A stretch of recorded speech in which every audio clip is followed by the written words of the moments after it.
So, welcome guys sa session natin for today. So, this is our subject, differential calculus. So, few announcement and reminders. So, if you don't know yet, last Tuesday, supposedly we have a meeting, di ba? Pero last Tuesday kasi we had a memo from the academic council na this week will be our um, final lecture week. So next week will be the early final examination. Kaya ang nangyari, uh, na adjust ako ng discussion and we are no longer required to have an extension regarding the discussion. No? So from I don't know if the other subject teacher had already informed me regarding this matter. Pero from December 7 until December 11, that should be the early finals week for the subject of the College of Engineering. Okay, so our schedule will fall on Tuesday, November 8th, 2020. Okay, so I don't know if your guys are available on Thursday, pero I can adjust that to be on Thursday, December 10, so that you will have more time for review. So maybe we will just talk it out later, no? Pero ang scope of the finals exam will be as as stated will be application of derivative, which is yung discussion natin for this morning. Okay? So to start, okay? So again, November 8, 2020, Tuesday, is your scheduled final exam. So with regards to the examination, please settle your accounts as soon as possible. And later, also, I will send a link regarding the reservation for slot for the second semester because the department is already um, organizing the subjects for the second semester. It's already organized, pero we are just um, collecting the possible number of students who will enroll for the second semester. Okay? So as we all know, the first semester will end this December and your second semester will start on the first or second week of January. So I'm not sure yet with the calendar, but basically it will be on the first or second week of January. Okay? So let's start with the lecture proper. So at the end of this lecture, these are the things that hopefully we are going to accomplish. So first is to state and illustrate the rules for obtaining maximum and minimum values of a function, to solve problems dealing with maximum and minimum values, to find the derivative of the function with respect to time, okay, and to solve problems in time rates. Okay. So if that is very new to you or ngayon nyo lang siya narinig, we will discuss that one by one. Okay. So let's start first with maxima and minima. Okay. So normally, before I proceed with the steps for solving maxima and minima, normally, dinidiscuss ko talaga sa maxima minima first is yung basic concept niya kasi ginagamit siya for graphing ng curves. Okay? So since meron tayo ng short of time, dahil din siguro dun sa integration week natin at the first week of November, kaya nagahol tayo sa oras, no? Pero maxima and minima is useful kapag halimbawa i-graph natin yung isang function kasi kapag halimbawa ah, hindi na siya linear equation or hindi na siya straight line, mahirap na siyang i-graph, no? So kaya minsan gumagamit na lang tayo ng Desmos para to present yung graph. Pero basically, the old way, ginagawa nila is they use maxima and minima to graph the given function or to have the visual representation of the graph on the coordinate axis dun sa x and y plane natin. Okay? Pero today, I will be discussing maxima and minima as directly application na sa real world problem na tayo. Okay? So, by using differential calculus. Okay? So, we have already discussed naman yung mga important um, formulas and solution for um, basic uh, functions, also uh, for transcendental functions. So those formulas will be used depende dun sa given situation natin sa maxima and minima. Okay? So as a guide, I have devised or I have included here steps or rules for solving maxima and minima. Okay? So since application na tayo in real world problems, meron tayong hinahanap na unknown. So yung first one is to identify yung quantity or yung problem na kailangang i-maximize or i-minimize. So later mapapansin natin kung ano ba yung ibig sabihin ng maxima and minima nito. Bakit kailangan i-maximize and i-minimize. Next is to differentiate yung function determined in the first step and to equate yung derivative niya sa zero. Okay? Then last is to solve the values of the variable and check whether they maximize or minimize the given quantity. So, ang gagawin natin dyan kapag nandun ka na sa step 3, may tinatawag tayong second derivative test. So, bakit second agad? Ba't hindi first derivative test muna? Kasi yung first derivative and second derivative test is ginagamit talaga siya is dun sa graphing, sketch of graph, sa pag-sketch ng graph. Pero since hindi na nga natin diniscuss yung pag-sketch ng graph using maxima and minima, we will just focus on second derivative test, which will be used to identify kung yung na-solve nating value upon differentiation is a maximum or a minimum para dun sa given natin. So ano ba ibig sabihin ng second derivative test? So basically, since kung matatandaan nyo, pinag-aralan natin yung higher derivatives, i-derive lang natin ulit yung function, yung first derivative ng function, then makukuha natin yung second derivative. Then, ito may mga parameters siya. Kapag greater than 0 siya, ibig sabihin maximum siya. Kapag greater than 0, ibig sabihin minimum. And then kapag nag-equal siya sa 0, ibig sabihin nag-fail yung test. So you have to check your equation or your assumption kasi baka mamaya may mali kang values or variable na nilagay dun sa equation mo.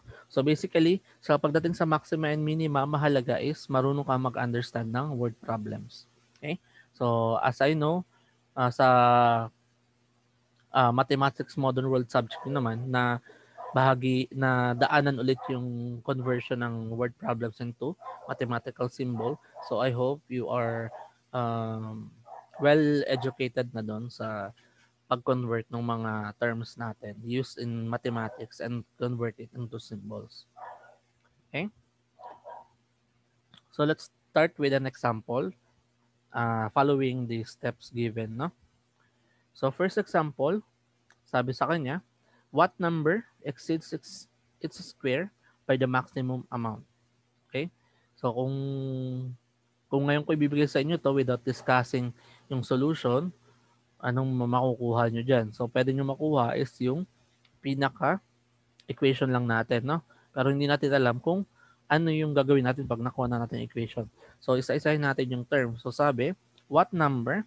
So may hinahanap tayong number exceeds its square by the maximum amount. Okay? So may number tayo. So pwede kong i-let yan. So let x be the number. Okay? Tapos ano daw yung number na ni-exceeds daw yung square niya by the maximum amount. Ano yung maximum amount? So ito hindi din natin to alam, unknown din to. So pwede natin siyang tawaging y. Yan yung maximum amount. Okay? Okay. Now converting the given problem, what number? So what number? Anong number daw? Exceeds its square. So ibig sabihin nag-equals siya doon. So ini-exceeds daw yung square niya by the maximum amount. So ibig sabihin ito yung hinahanap dun sa problem natin. Ito yung conversion ng word problem natin into symbol. Okay? So So, anong ulit yung first step? Yung first step natin is to identify yung quantity na kailangan i-maximize or i-minimize and express is in terms of a single variable. Okay. So, dito sa given natin, ang kailangan i-maximize is yung y. Kasi yun yung maximum amount. So, ibig sabihin, kailangan si y igawin natin in terms of x. So, given tong equation natin to, so we have this equation, x squared plus y. Para makuha natin yung value ni y, we just have to transpose yung first term natin to the other side. Makukuha na natin yung value ni y. Okay? So, we have y is equals to x minus x squared. So, again, transpose lang. Then, once nakuha na natin yung, ito yung sa first step. Okay? Ito yung kailangan nating i-maximize, maximum amount. Okay? Then next is i-differentiate daw natin yung i-maximize natin. Then i-equate natin sa 0. So, kunin muna natin yung derivative. Yung derivative nito will be 1 minus 2x. Okay? So, once we get the derivative, equate daw natin sa 0. Okay? So, pag sinolve natin, 1 minus 2x is equals to 0, may makuha tayong value ni x. So, this will be 1 is equals to 2x or x is equals to 1 half. So, may nakuha tayong value ni x. So, ano tong value ni x na nakuha natin? Anong tawag dyan? So, this value is yung tinatawag nating critical number, no? Okay? Critical number yung tawag sa kanya kasi siya yung magiging test mo ng value kung yung kapag nag-proceed ka na sa third step, kung yung second derivative mo is ma-maximize or mag-minimize. Okay? So, ito yung second step. Punta tayo sa third step. Third step is just solve for the values of the variable. Okay? So, ito yung critical number, no? Then check whether they maximize or minimize the given quantity. So, kailangan kunin mo yung second derivative. So, using yung second derivative test natin na to, no? So, kunin natin yung second derivative. So, i-rewrite ko lang yung first derivative natin. So, yung first derivative natin is given as 1 minus 2x. So, pag dinerive ko ulit yan to get the second derivative, we have yung first term natin will be 0 minus 2. Okay? So, yung number natin, yung second derivative natin is negative 2. Siya ay less than 0. Okay? So, titingnan natin dito, ano yung pag less than 0? Siya ay maximum. So, therefore,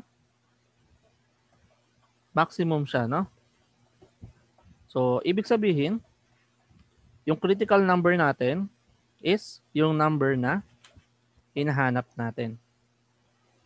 Okay? So, yun agad yung sagot na sa problem. Okay?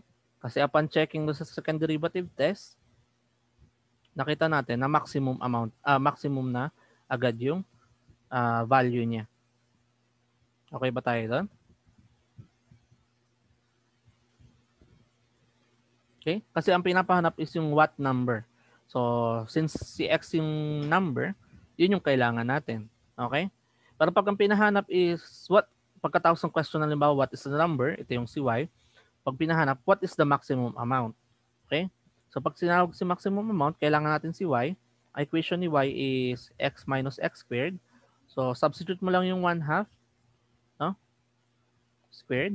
So, this will be 1 half minus 1/4. Okay? Or yung y natin, coincidentally is also equals to 1 half. Okay? Pero ito is yung max amount. Okay? Pero for this particular problem, ang kailangan natin is yung number itself. Kaya si 1 half yung magiging sagot natin. Okay? Next, we have another example.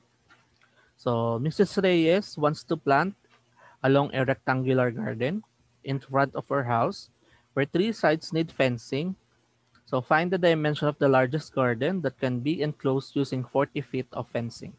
Okay. So understand nyo yung problem. Si Mrs. Reyes is gustong magtanim, no? So halimbawa, ito yung bahay niya, no? Yan, sabihin natin bahay yan. Tapos nasa harap daw niya yung rectangular garden. Okay? So let's say ito yung rectangular garden na yon. Okay? Pero sa rectangular garden na yon, ang kailangan lang 3 sides lang yung may fencing, no? So halimbawa, ang i-consider kong side is ito, ito, hindi. So kung sa harap ng bahay niya yon, ang ife-fence niya syempre itong perimeter na hindi nakatapat dun sa bahay niya, no? So kung baga logically speaking lang, no? Kasi pag labas niya, kailangan niya ng access dun sa garden. So ayaw niya is yung may makapasok dun sa sides saka dun sa likod. Okay? So ito yung i-assume natin na gusto niyang may fencing, no? So pinapanap ngayon is yung dimension of the largest garden. Okay? Sorry. So dimension of the largest garden. Okay? So pag sinabing dimension of the largest garden, kailangan natin ng size. So para ma-achieve natin yung largest garden, anong kailangan natin makuha? Largest area ng garden. Okay? Para masabi siyang malaki na garden, kailangan yung area natin is maximum or malaki, no? Pero ang kailangan ang gagamitin lang is 40 feet of fencing. Okay? So yung first step natin, identify natin kung ano yung kailangan i-maximize. Ang kailangan natin i-maximize is area, no? Area of garden. Which is, anong shape ng garden natin? Rectangle, no? Okay? So, ito yung kailangang maximum. Okay? So, ito yung first step natin. Yung kailangan natin second step, identify natin yung second step. So, kailangan alam natin yung dimension natin. So, since hindi natin alam yung values ng dimension, mag-assume tayo ng variable. So, anong property ng rectangle? So, ang rectangle is a polygon na yung two sides, yung two opposing sides are equal. Okay? So, pag sinabi kong x yung dimension nito, x din yung tapat niya. Then, kapag y ito, y din tong tapat niya. Okay? So, pag pinapahanap yung area ng rectangle, ang value ng area natin is just base times height. So, x times y, ibig sabihin, no? Okay? Tapos, ano pang given sa atin? May given sa atin na meron tayong 40 feet ng fencing. So, ibig sabihin, yung side na may fencing, equal siya dun sa 40 feet. Okay? So, alin ba yung may fencing side natin? So, sa assumption natin, ang may fencing side is itong side na to, itong side na to, itong side na to. So, ibig sabihin, yung may 40 natin ay equal sa y plus x plus y. Okay? So, pag simplify natin, we have 2y plus x. Okay? Pero ang kailangan natin i-maximize is si area. So, kailangan si area dapat yung i-derive natin. Pero ang problema natin kay area, dalawang variable siya. Kailangan as a rule, maging single variable lang siya. So, kailangan kumuha tayo ng value ni y. Si value ni y, pwede natin makuha mula dito sa isang equation natin ng perimeter ng fencing, no? So, lagay ko to, ha?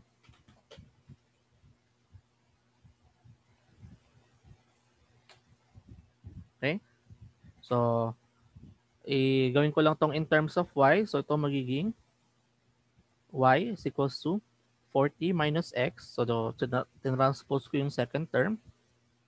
Then, dinivide ko both side by 2 para may eliminate siya dun sa coefficient ni y. Okay? So, pwede ko itong i-simplify as 20 minus 1 half x or 0.5x, no? Okay? So, yan yung pwedeng value ko ni y. So, substituting that dun sa original area equation natin na x times y. So, x times 20 minus 0.5x. So, this will be 20x minus, so balik ko lang to sa 1/2 x squared. So ito yung a natin. So yan yung kailangan nating i-maximize, no? So kailangan maximum yung area, so de-derive na natin yan. So a prime will be 20 minus, so this will be 1/2 times 2 x. So a prime is equals to 20 minus x. Tapos sabi, equate natin siya sa 0. So pag transpose natin ng x, may makuha tayong value ni x na 20. So hindi natin pwedeng i-accept agad na si 20 is yung final answer. So may nakuha lang tayong value o yung critical number. Okay? So ito yung critical number natin. So kailangan proceed tayo sa step 3 na kukunin natin yung second derivative natin. No? Okay? So just minimize this.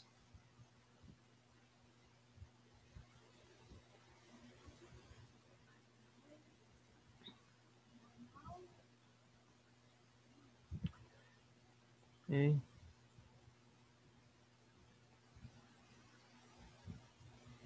Okay, so sa third step natin, kailangan natin kunin yung second derivative. So yung first derivative natin is 20 minus x. So pag kinuha natin ang second derivative will be negative 1, which is less than 0. So therefore, yung critical number natin is already maximum. Okay? So ibig sabihin, x is equals to 20. Pero anong hinahanap natin? Kailangan natin is dimension. Okay? So pag sinabing dimension, dapat meron kang length at width. So substitute lang natin alam natin ngayon na si x is 20. So ibig sabihin, itong side natin na to, itong dalawang side na to is 20, no? Then para makuha si y, substitute natin dun sa 20 minus 0.5x. So that will be y is equals to 20 minus 0.5 ng 20. So that will be y is equals to 10. Okay? So pag pinapahanap yung dimension, so equals sa 10 to. So pinaka-dimension ng rectangular garden natin is, so base times height. So yung drawing natin is baliktad, no? So kung i-correct natin yung drawing, dapat mas longer side yung x. Then ito is pa ganyan, no? Then para sa dimension, that is, no? 20 by 10. So this will be your final answer. Okay?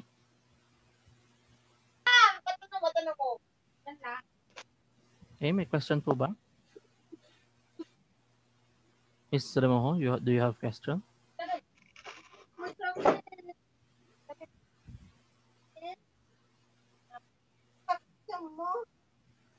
Okay, I guess wala. Okay, so I hope malinaw no kung paano nakuha yung 20 by 10. Okay. Next, another example. So,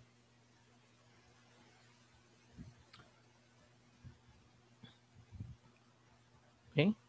So next example, a box is to be made from a piece of cardboard 9-inch square by cutting equal squares out of the corners and then turning up the sides. Find the volume of the largest box that can be made in this way. Okay? So, analyze ulit yung problem. Meron tayong piece of cardboard na 9-inch square. Okay? So, halimbawa ito yung cardboard na yun, no? Okay? So, 9-inch square daw yan. So, ibig sabihin, dimension nito is 9-inch by 9-inch. Okay? Then, ang gagawin natin, magka-cut daw tayo ng equal squares out of the corners, no? So, sabihin sa corners, magka-cut ka ng equal squares. Okay? Okay? So, pag sinabing equal square yan, pag square, ibig sabihin equals yung side, no? Tapos, ito turn up mo daw yung side para maka-create ka ng box. Okay? So, anong itsura niya pag tinupi mo na siya? So, Halimbawa, originally, ito yung isometric view niya, no?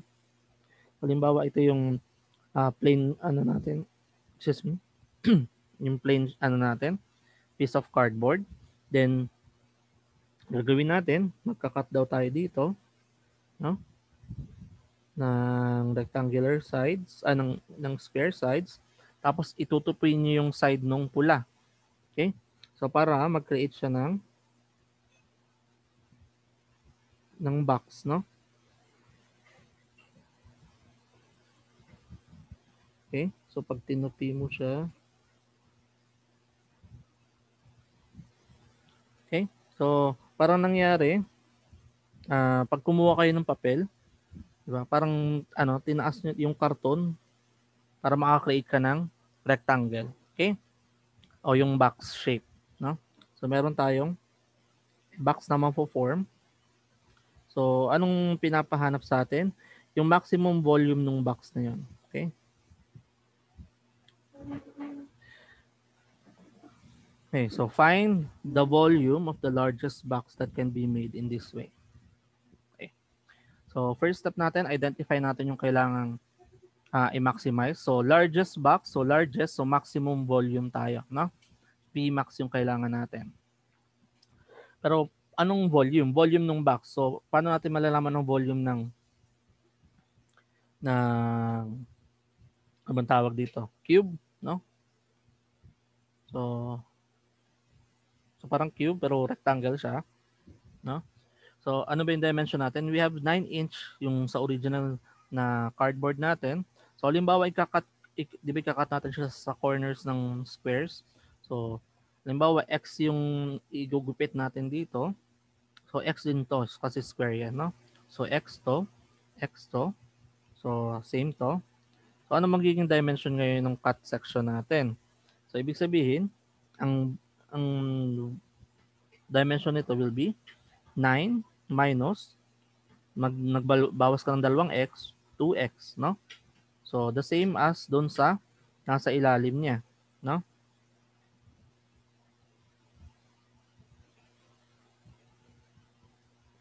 Okay? So, yung sa ilalim niya, ganun din.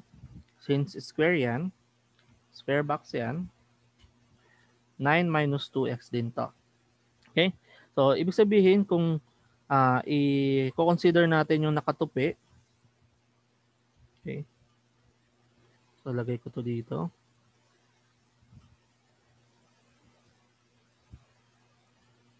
Okay? So, dito sa nakatupi, anong magiging height nito? Ang height nito pag tinupi natin is, syempre, x, no? Then yung length natin is 9 minus 2x. Yung width natin is 9 minus 2x din. Okay? Then ang volume ng ganitong shape is length times width times height. Okay? So, substitute natin yung values. Volume is, yung length natin is 9 minus 2x. Yung width natin is also 9 minus 2x. Then yung height natin ngayon is x. Pag sinimplify natin, we have x times 9 minus 2x squared. So, pwede mong it's up to you, no? Kung gusto mong mas i-simplify, pwede mong i-expand yung given natin. So, x times, so pag in-expand to, this will be 81 minus 36x plus 4x squared. Okay? Then, simplify mo. We have 81x minus 36x squared plus 4x cubed. So, ito yung volume natin. Okay? So, ito yung equation na nakuha na natin. Next is number 2. I-differentiate natin yung equation natin. Then, kukunin natin yung kanyang i-equate natin sa 0 para makuha natin yung critical number natin. Okay?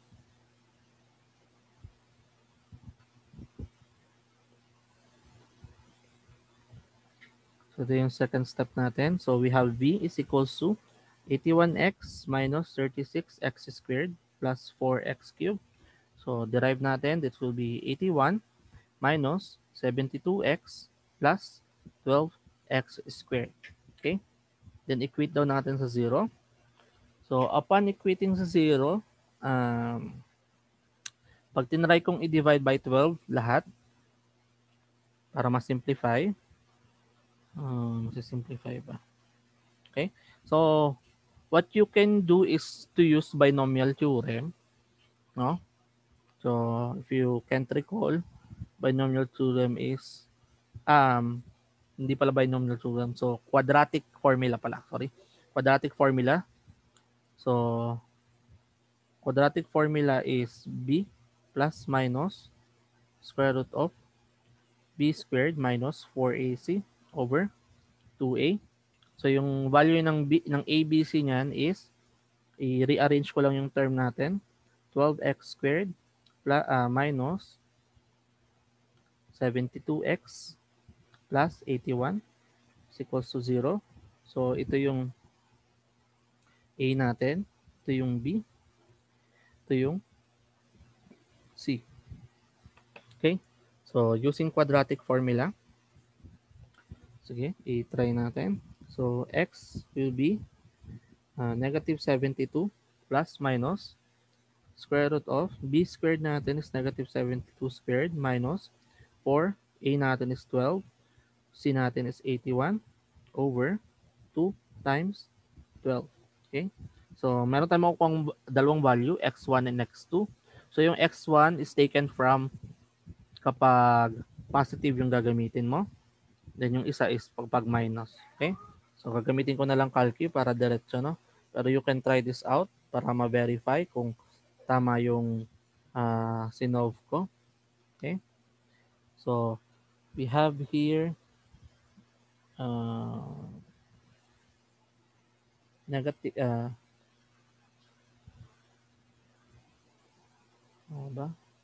over 24. So we have negative 3 halves yung isa. Yung isa is negative 9 halves. Okay? So yan. So dalawa yung nakuha nating value na critical, no? Ito yung critical number natin. Okay? So pag dalawa yung critical number, of course, kailangan parehas mo silang i-test. Okay? So yan yung makukuha mong value ni x. So what I am going to do is dagdag na tayo ng sheet. Okay? So from that, yung x1 na nakuha natin is negative 3 halves. Yung x2 na nakuha natin na isa is negative 9 halves. Okay? So dyan papasok si step 3, second derivative test, no? So yung first derivative natin, nakuha natin as itong value na to. Huh? So kunin ko lang to, then copy natin dito sa kabila. Okay? So ito yung first derivative natin. Kunin lang natin yung second derivative niya. So second derivative will be equals to negative 72 plus 24x. Okay? So kailangan i-check natin both critical number. So si x1 muna. So b double prime is equals to negative 72 plus 24 times negative 3 halves. Okay? So b double prime is equals to 24 negative 3 halves is negative 108. Okay? So therefore, less than 0. So ito ay maximum. Okay? Check natin yung isa. Si x2. So v double prime is equals to negative 72 plus 24 times negative 9 halves. 9 halves ba? Okay? So v double prime is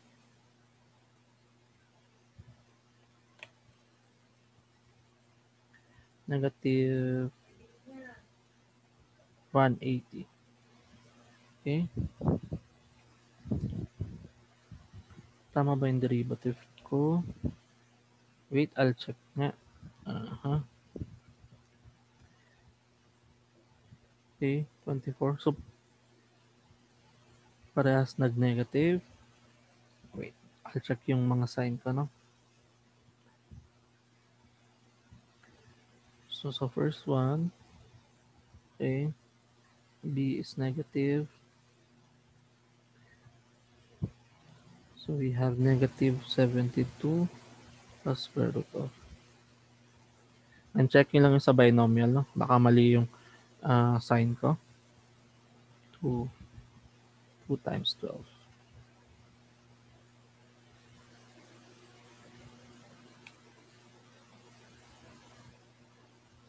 Okay, this should be negative.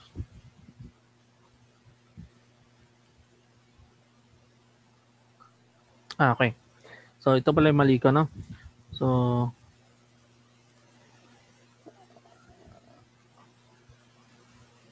okay. Hindi. Okay, let me check sa sign.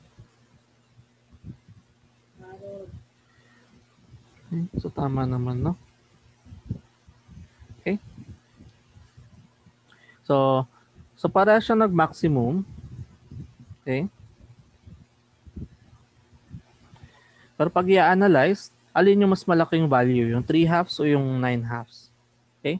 So 3 halves converted into decimal is 1.5. Okay? Then si 9 halves is 4.5. Pero we can't have a dimension na negative, no? Kaya let me check ulit yung equation ko.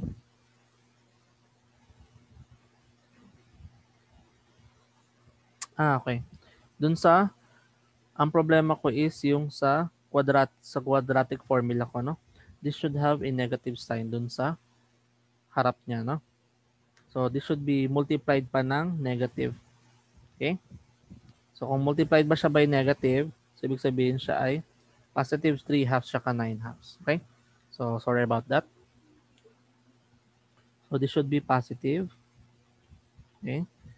Yan. So magkakameron tayo ng magkaibang value ngayon. Okay?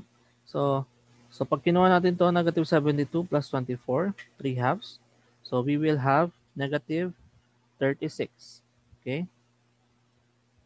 Dito sa kabila, negative 72 plus 24 times 9 halves. Okay? So we have a value positive 36, which is greater than 0.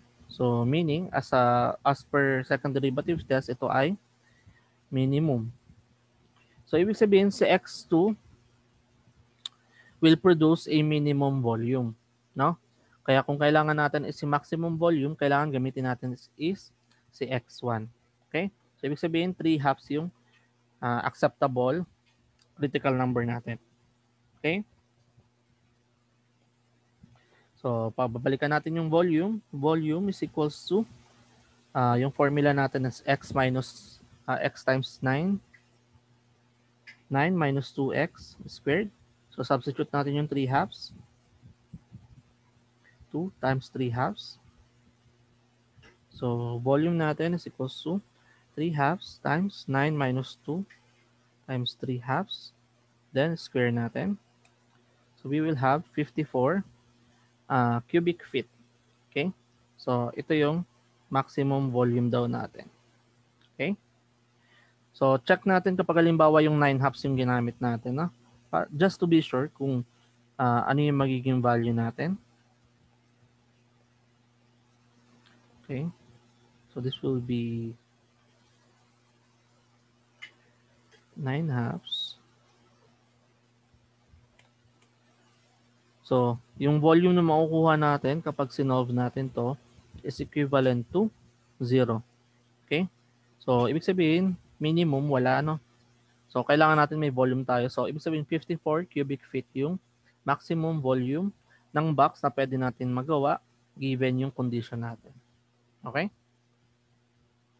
So, pinapanap is yung largest volume ng box. Kaya, ang pinakasagot natin is 54 cubic feet. Okay?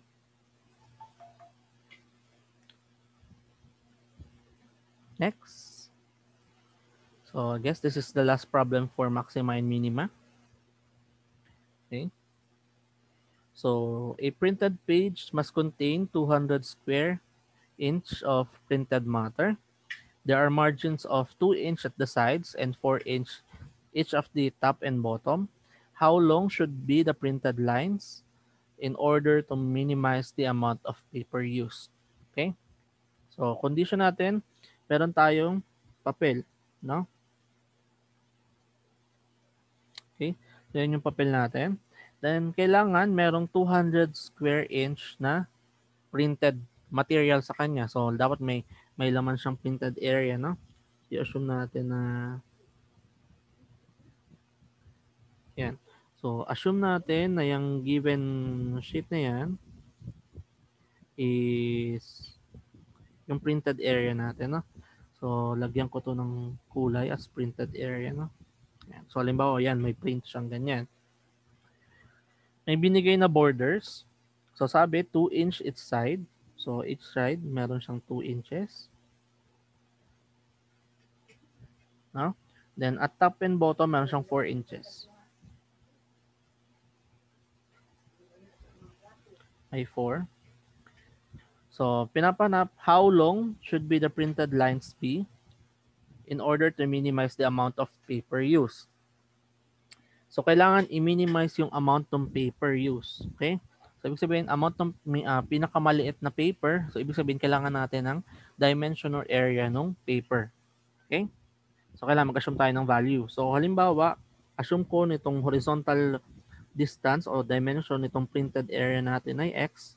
Then, itong vertical na printed area natin ay Y. Okay? So, pag kinuha ko yung total height nito, this will be Y plus 8. Then ito will be X plus 4. Okay? So, pag sa step 1 natin, anong kailangan natin i-minimize? Amount of paper use o ibig sabihin, area ng paper, no? Then, yung area natin is, ang shape natin ng papel is a rectangle. So, ang area lang niya is base times height or X plus 4 times Y plus 8. Okay? Pero kailangan nasa isang, before we proceed sa step 2 sa differentiation, kailangan maging isang variable lang siya. So dapat i-represent natin si y as a function of x. Okay? May given na 200 square inch ng printed matter, no? So yung printed matter natin ay itong portion na to, no? Anong dimension yan? X and y. So ang area niya is, area printed natin is equals daw sa 200 square inch, no? Or equals siya doon sa area niya na x times y. So therefore, pwede natin makuha dito yung equivalent ni y na y is equals to 200 over x. Okay? Then from dun sa area ng paper, sa substitute natin yon, x plus 4 as 200 over x plus 8. So this will be our equation now. Or pwede mo simplify para mas madali. This will be 200 plus 8x. So FOIL method ka lang. So this will be 800 over x plus 32. Okay? So kung halimbawa i-times ko sa x all lahat, or i-leave ko na lang muna as is na lang ganyan. Okay? So yan yung equation natin ng area ng paper. Next is kunin natin yung derivative, no? Area ng paper is equals to 200 plus 8x plus 800 over x plus 32. Okay? So, kinuha natin yung derivative. So, pwede nyo na pagsamahin yung 200 at 32, no? So, hindi ko lang dito ko na lang sulat sa baba. Okay? 232. Okay? So, kunin natin yung derivative. So, area ng paper, derivative, no?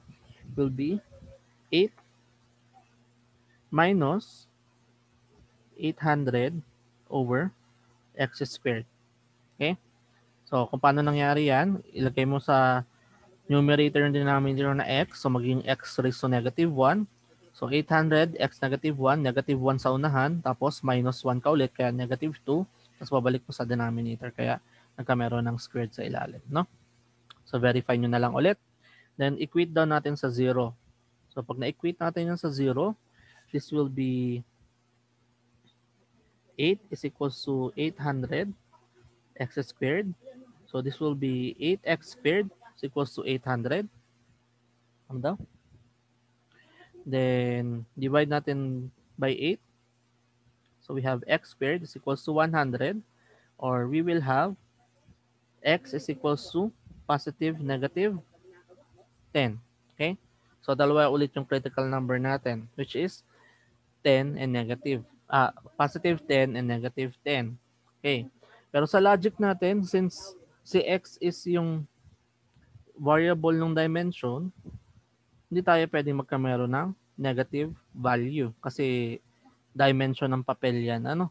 So, ang i-accept lang natin critical number is si positive 10 lang. No? So, si positive 10 yung itetest natin sa second derivative test. Okay? So, test natin yung second derivative test. Dito na lang sa taas. No? So, yung second derivative test natin is area ng paper equals to 8 minus 800 over x squared. So this will be double derivative, second derivative, okay? So negative, so magiging positive na to. Positive, derivative ng second term is positive 1,600 over x cubed, okay? Then substituting yung value ni 10, okay? So that will be 1,600 over 10 cube, or ilan yan? So 1.6, which is greater than 0. So ibig sabihin, therefore siya ay minimum. Okay? So ibig sabihin si x is equals to 10 is minimum dimension ni horizontal printed matter, no? So since ang pinapanap lang sa atin ay minimize amount of paper, so pwede natin gamitin si 10 na critical number, no? Then balik tayo, ang pinapahanap is how long, no? So how long should be the printed lines. So ibig sabihin how long, ang hinap natin is si value ni y. Okay? So dito ko na lang lagay. So y is equals to 200 over x. So yung value ng x natin is 10. So ang y natin is equals to 20 inches. Okay? So this will be our answer for this problem, no? Okay? So 20 inches yung kailangan na length o height ng printed area natin. Okay? Okay? So, I hope naging malinaw yung discussion ng 4 examples, no? So, if you need more examples, I suggest you visit yung website ni Matalino. Okay? So, he demonstrated several examples about maximum and minima, and of course, time rates din. Meron siya doon siguro mga more than 50 examples that you can practice on. Maybe, baka doon din ako kumuha. Okay? So, if you are in confusion pa regarding this topic, so you may refer to that website for more example. So, basta tayo proceed na tayo dun sa next application, which is time rates. Okay? So, let us now proceed with time rates. So, time rates is basically the same concept. Ang kaibahan lang niya, since the name signifies or suggests, siya ay with respect to time. So, sabi if a quantity x is a function of time t, the time rate of change of x is given by dx over dt. So, ibig sabihin, yung function natin, dinederive natin siya with respect to time.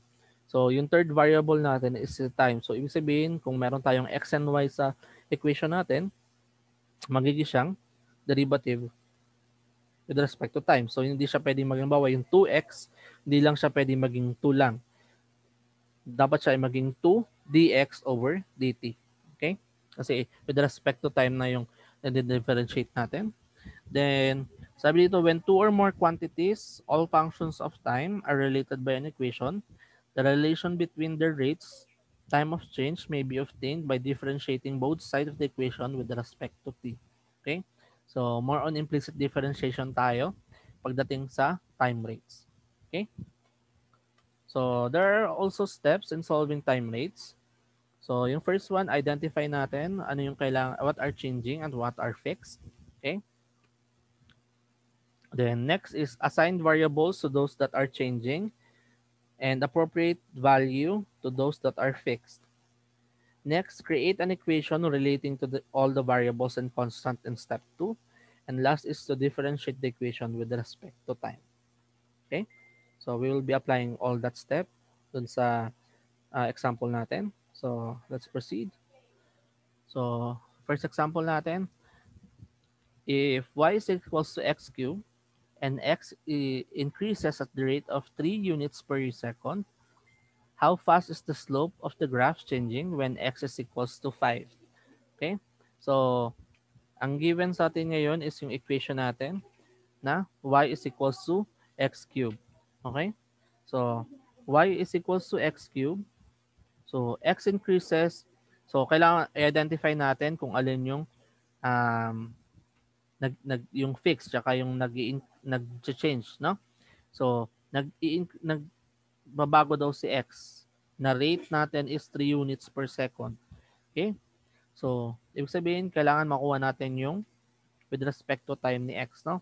So, how fast is the slope of the graph changing when x is equals to 5? So, pag sinabing slope, ano nga ba ulit yung pag sinabing slope? Siya ay yung derivative ng y, yung y prime natin, no? So, pag ngayon, i-differentiate natin ngayon yung y is equals to x cubed. So, pag differentiate natin yan with respect to time, we will have dy over dt is equals to 3x squared. Then, since with respect to time siya, meron siyang dx over dt. Okay? So, ano mo ngayon ma-identify? Okay? So, mangyayari ngayon is si yung x increases, no? Pag merong x increases, so ibig sabihin nag-change yan. So, ibig sabihin dx dt yan. Okay? Then, meron tayong value ni x is equals to 5. Tapos, how fast is the slope of the graph? So, ito is yung dy over dt natin. So, since nakuha na natin yung derivative natin na to, okay, isa-substitute lang natin yung given nating value ni x tsaka yung rate natin. Okay, para makuha natin si dy over dt.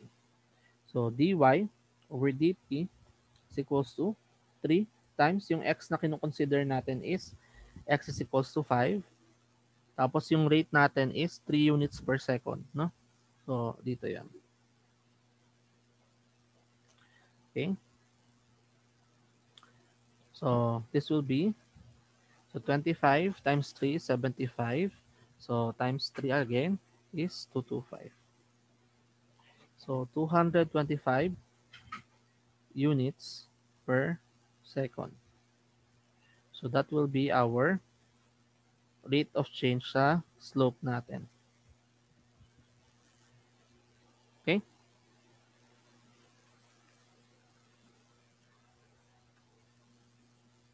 Okay, so yun yung time rates natin. Yung sa slope. That is our first example. Next, we try another one. Okay. So, a boy rides north 5 miles, then turns east. Okay. So, if he rides 10 miles per hour, at what rate his distance to the starting point is changing 2 hours after he left that point? Okay. Okay, so sa direction sa compass natin, no? So north, east, west, south. Okay? So ito yung starting point natin na S, no? So nag-travel siya sa north ng 5 miles, okay? 5 miles, then nag-turns east, no? Hindi natin alam kung ano yung distance ng east na tinurn niya. Then nag-change siya yung rate niya is 10 miles per hour. Okay? So what is his distance from the starting point mula dun sa pinaka-last na location niya. So itong distance na to. So ano daw 'yan? Okay? Okay. So kung 5 miles to, so ito hindi natin alam. So i-assume natin to na value niya ay x, no? Okay? So sabi sa kanya, meron siyang rate na 10 miles per hour, no? So um, okay. So ibig sabihin yung total distance niya mula nung nag-start siya dito, nag 5 miles siya, then plus x. So ibig sabihin 5 plus x yung total distance na na-travel niya, no? Yung total distance is also 5 plus x, no? Ang given sa atin is yung rate o yung ano niya, speed niya. So ang speed natin is 10 miles per hour, no? Kung matatandaan nyo, ang speed, ang formula niya is equals sa distance over time. Okay? So kung meron tayong given na distance, meron tayong given na speed, makukuha natin si uh, time, no? Okay? So, okay. Mm, so let's try. So yung total distance natin, so 10 is equals to 5 plus x over time. Wala tayong value ni time. So, pwede natin makuha si value ni x, no? Yung distance x natin. So, this will be 10t is equals minus 5 is equals to x. So, yun yung value ng x natin. Okay? So, yun yung distance x natin. Ngayon, pinapahanap is yung rate, at what rate, no? Is this distance to the starting point s is changing 2 hours after uh, that point. Okay? So, ibig sabihin, gaano ka, ano yung pag-change nitong side na to, no? Ano yung rate niya habang lumalayo siya. Okay? So, ano yung rate na yon? Yun yung ibig sabihin niya. So, mapapansin natin dito yung preliminary figure natin, meron tayong right triangle, no? So, para mahanap natin yung hypotenuse, gagamitin lang natin is yung Pythagorean theorem natin, no? Sa Pythagorean theorem natin, formula natin is a squared plus b squared is equals to c squared. So, pwede itong maging um, 5 squared plus x squared tapos square root, no? As yun yung side natin, no? So, tawagin natin tong um, sabihin ko, tawagin ko siyang y na lang, no? Sorry, tawagin ko siyang w para hindi tayo malito. Okay? So, let's say for example, w yan. So, ibig sabihin si w, si w, okay, tanggalin ko na muna to. Okay? So, sa Pythagorean theorem, we have, okay, tanggalin ko na muna to. So, ito yung w natin, no? Okay? Pythagorean theorem natin, ibig sabihin w squared is equals to 5 squared plus x squared. Okay?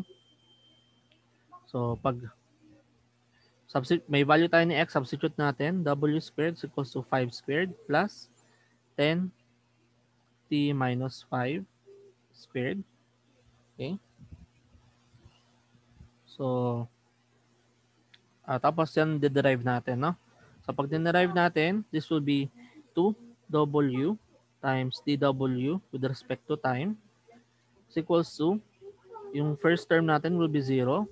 Then yung second term will be 2 times 10t minus 5 times 10. Okay? So, verify nyo na lang ulit later kung paano lumabas yan. Pero yan po yung derivative niyan, no? Okay?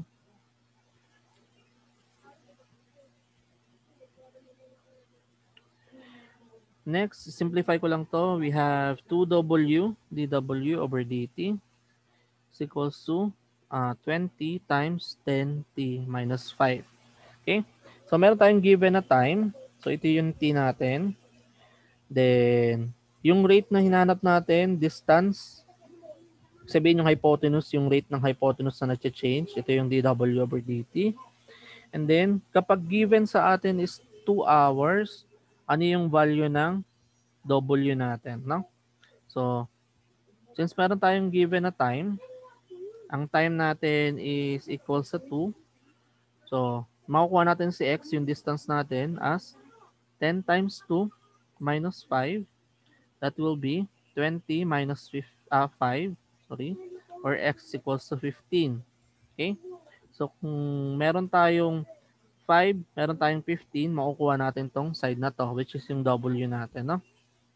So, apply ko na lang Pythagorean theorem, di ko na isusulat. Talagay ko na lang yung final value ng w. So, that will be 5 square root of 10. Okay? So, kailangan natin is yung rate, no, na dw over dt.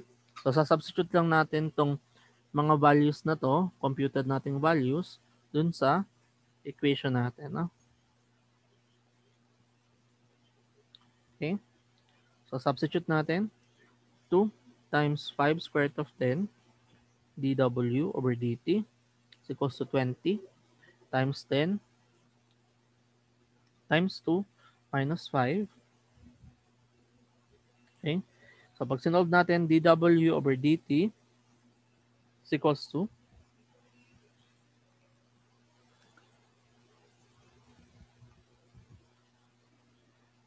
5 square root of 10 equals siya sa 3 square root of 10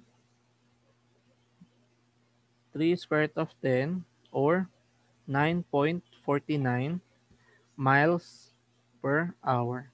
Okay? So this will be our final answer. Okay? So yan yung rate na hinahanap natin. Okay? Next. We try another one. So water is flowing into a conical reservoir 2 feet deep and 10 feet across the top. Okay? So at the rate of 15 cubic feet per minute. Find how fast the surface is rising when the water is 8 feet deep. Okay. So, meron tayong cone. So, I hope alam ng lahat kung anong itsura ng cone. Tapos sabi sa kanya, 10 feet across the top. So, yung 10 feet, so ibig sabihin yung base ng cone is yun yung nasa taas, no? So, halimbawa, meron tayong pipe dito o sabihin natin meron tayong gripo, no? Ganito yung reservoir natin na cone. Okay? So, may water daw dyan na lumalabas. Okay? So, yung dimension ng mismong cone natin is 2 feet yung... Okay, so OA pala yung drawing ko. So, 2 feet ba? Let me check yung given, no, kung tama. 2 feet. Okay. This should be 20, no? Hindi 2 feet. 20 feet to. Okay. So, 20 feet deep.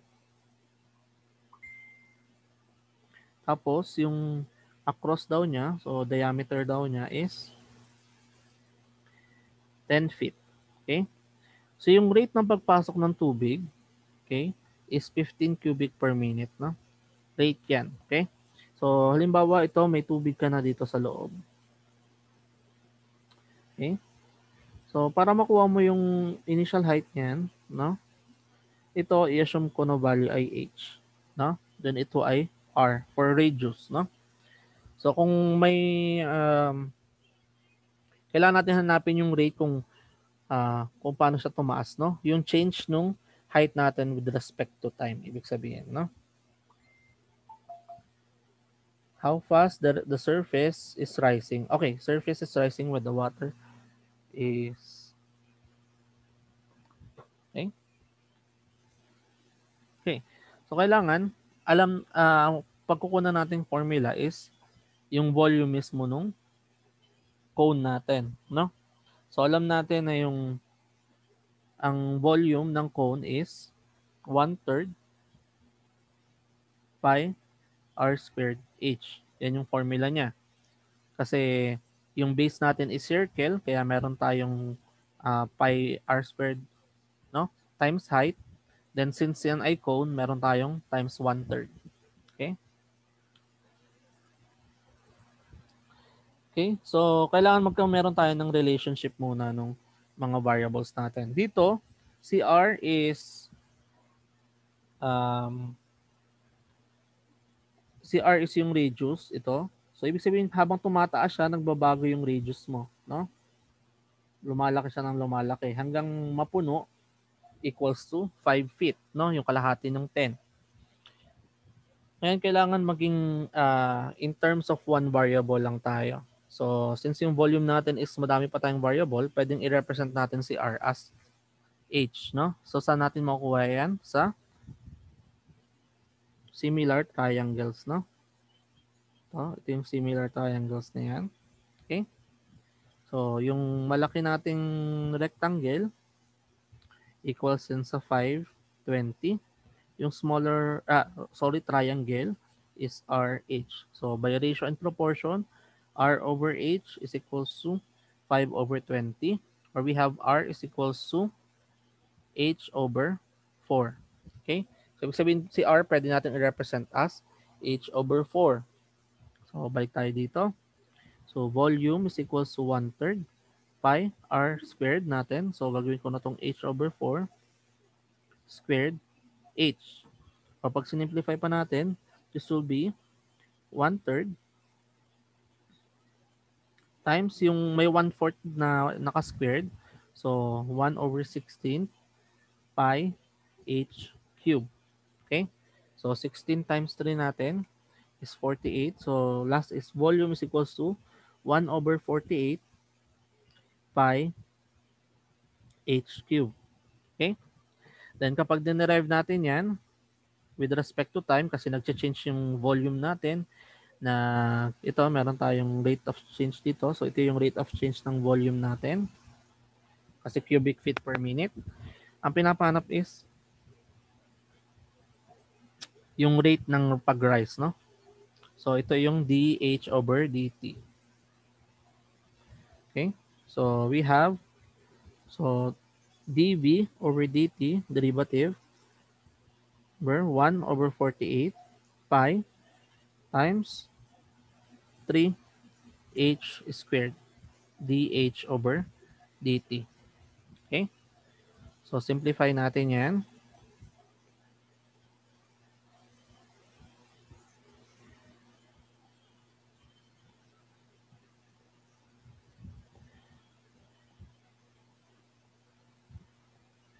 Okay? Pag sinimplify natin to, this will be, so 1 over 16 pi h squared dH over dt. Okay? So from dV over dt is equals to 1 over 16 pi h squared dH over dt. Kailangan natin makuha si dH over dt. So ang given na height sa atin is 8 feet. No? So ito yung value ng h. So substitute lang natin lahat. dV dt is 15, no? Is equals to 1 over 16 pi Tapos h natin is 8 feet squared dh over dt. Then kapag sinolve natin, dh over dt is equals to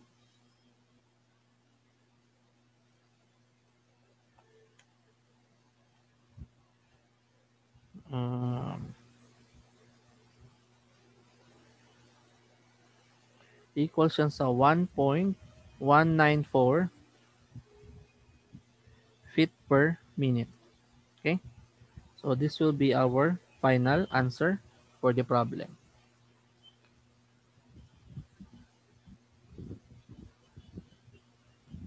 Okay? Okay, then we have our last example. Okay? So a kite is 40 feet high with 50 feet cord out. Okay? If the kite moves horizontally at 5 miles per hour directly away from the boy flying it, how fast is the cord being paid out? Okay? So yung condition natin, meron tayong bata nagpapalipad ng saranggola, no? Okay? Tapos ito yung saranggola natin. Okay? So 40 feet high yung initial height ng um, kite natin dun sa dun sa hawak ng bata, no? So ito halimbawa 'yan. Okay? So 40 feet 'yan. And then meron daw 50 feet cord na nakalabas. So ibig sabihin 'di ba, yung pag nakatali naman yung saranggola, ito 'yon, yung taling 'yon, ito yung 50 feet. Okay? So if the kite moves horizontally at 5 miles per hour, so ibig sabihin lumalayo yung ng palayo, no? So halimbawa tong kite natin, no? Nagmo-move siya dito. So of course, horizontal lang daw yung movement. So siguro assuming na hindi nagbabago yung height, no? So ang inaano lang is yung rate ng paghaba nung mismong tali natin. So halimbawa to nag-move lang siya dito, no? So gano'n nakahaba ngayon yung tali na gamit niya. Okay? So assuming hindi nagbabago yung height niya. So horizontal lang yung movement natin. Okay? So ano yung papansin natin ulit sa given natin? So meron tayong right triangle, no? Pero kailangan ba natin 'yan? So pinapa ano is how fast is the cord being paid out? So kung tatawagin natin x yung horizontal distance niya, okay? So halimbawa ito, yung distance nung boy dun sa initial position niya ay x. So we will have a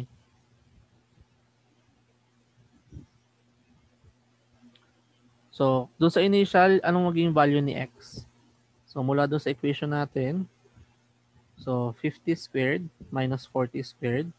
So ang x natin ay equal sa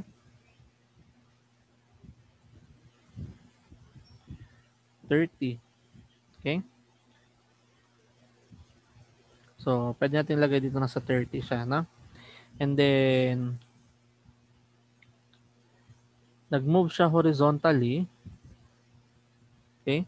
So yung equation natin ngayon, x squared is equals to, hindi natin alam uh, yung length ng rope, tawagin ko siyang r squared minus yung y natin squared. Pero alam natin na si y is hindi nag-change, no? Okay? So, pag kinuha natin derivative, we have 2x dx over dt. Okay? Then, r natin, so we have 2r, then dr over dt. Then, since hindi magbabago si y, so constant siya, so kahit hindi na natin siya i-derive, no? So, ito yung makuha natin equation. Cancel out natin yung 2. Okay? So, ngayon,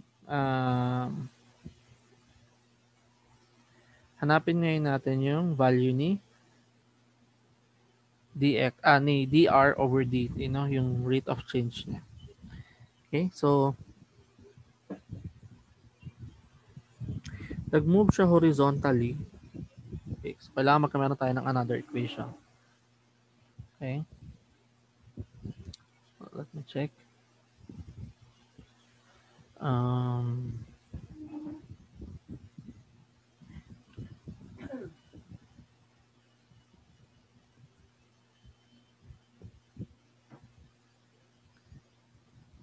okay. So, meaning, meron tayong value na 30 ni x. Okay, so given na yan. Pwede natin substitute yan. Si dx dt, so ito yon 5 miles per hour. Ito yung rate of change natin. So, ayun, yung r natin is 50, no? So, yung value ng r natin, ito yung r. So, yung rate is, direct substitution na lang pala to. Okay? So, we have 30 times yung rate natin na 5 is equals dun sa 50 times dr over dt. O yung rate ng change natin will now be, so 150 over 50 or, tama ba? Uh,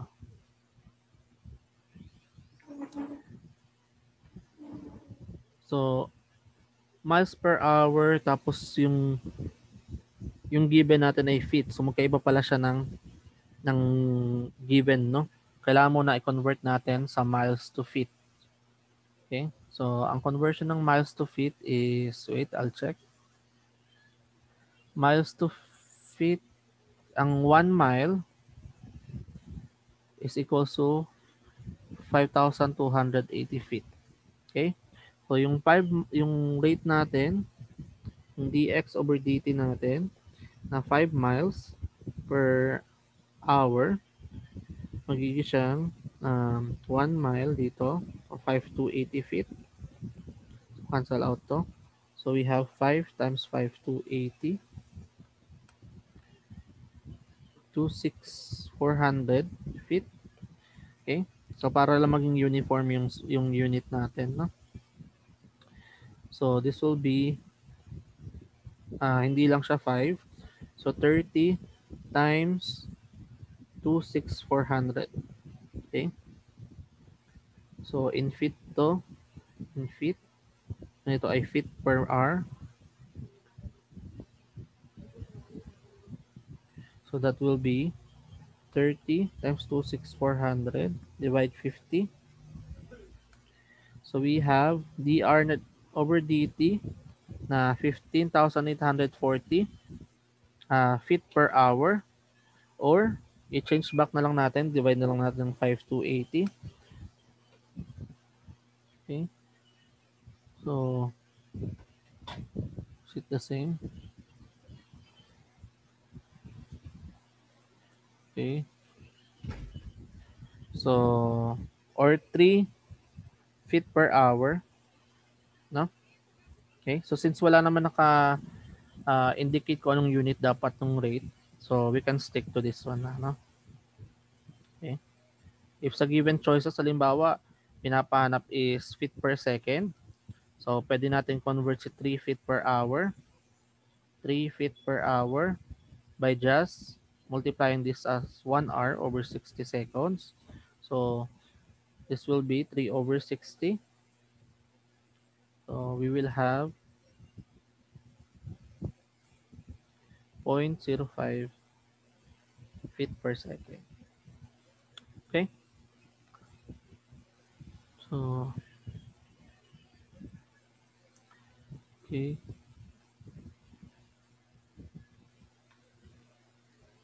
Okay. Okay. So, mali hindi 60 seconds ang 1 hour. It's 3,600 seconds. Okay? So, 3 over 3,600. So, that should be,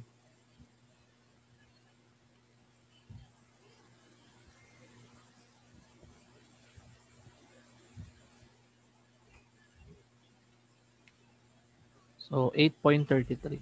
It's maliit pa. Times 10 to the negative 4 feet per second. Okay? So, that is how you solve yung time rates natin. So again, if you are wanting for more examples, again, the website of Matalino has uh, several examples. I guess more than 50 din example. Combined yung maxima and minima and time rates. So you can check it out. Okay. Okay. So if you don't have any question or concern, this is the end of our lecture. So this will be the scope of our examination on Tuesday. So my question is, are you available on Thursday or not? So I guess I'll post a poll na lang ulit sa GC natin to identify kung pwede kayo ng Thursday. Ngayon kung hindi pwede ng Thursday, we will stick on the original schedule which will be on November 8th, which is Tuesday. Okay?